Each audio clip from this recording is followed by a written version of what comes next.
As the sun rose on September 29, 2022, its first light revealed unimaginable destruction.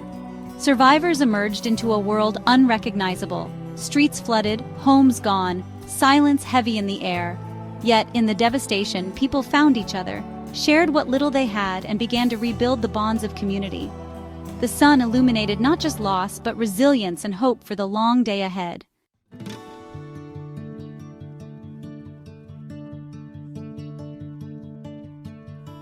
In the hours and days following Hurricane Ian, one of the largest search and rescue operations in American history swung into action. The cavalry arrived in force, a coordinated army of first responders from local, state, and federal agencies.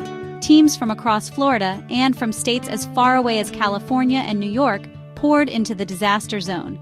They brought with them specialized equipment high-water vehicles that could drive through flooded streets, shallow water boats to navigate inundated neighborhoods, and helicopters to reach the most isolated areas, like the now severed barrier islands of Sanibel, Captiva, and Pine Island. Their mission was simple but daunting: find and rescue every single person in need.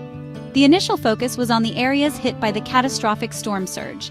The U.S. Coast Guard flew dozens of helicopter missions, plucking people from rooftops and isolated patches of high ground. Pilots and rescue swimmers performed incredible feats of bravery, hovering in treacherous winds over a landscape littered with hazards. On the ground, urban search and rescue teams, elite squads trained for disaster response, went door to door in the hardest-hit neighborhoods. They navigated through piles of debris that were taller than they were, carefully searching what was left of homes for any signs of survivors.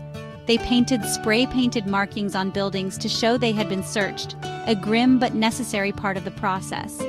The scale of the rescue was immense. Thousands of people had been trapped by the floodwaters, unable to evacuate or caught by surprise by the surge's ferocity. Emergency crews rescued families who had spent the night in their attics, breaking through the roof to escape the rising water. They found elderly residents who were stranded without food, water, or life-saving medications. The rescues were often emotional and physically demanding, carrying people through chest-deep contaminated water to safety. Every successful rescue was a small victory against the overwhelming devastation, a life saved from the storm's deadly grip, and a testament to the dedication of the responders. This massive effort continued for days, transitioning from immediate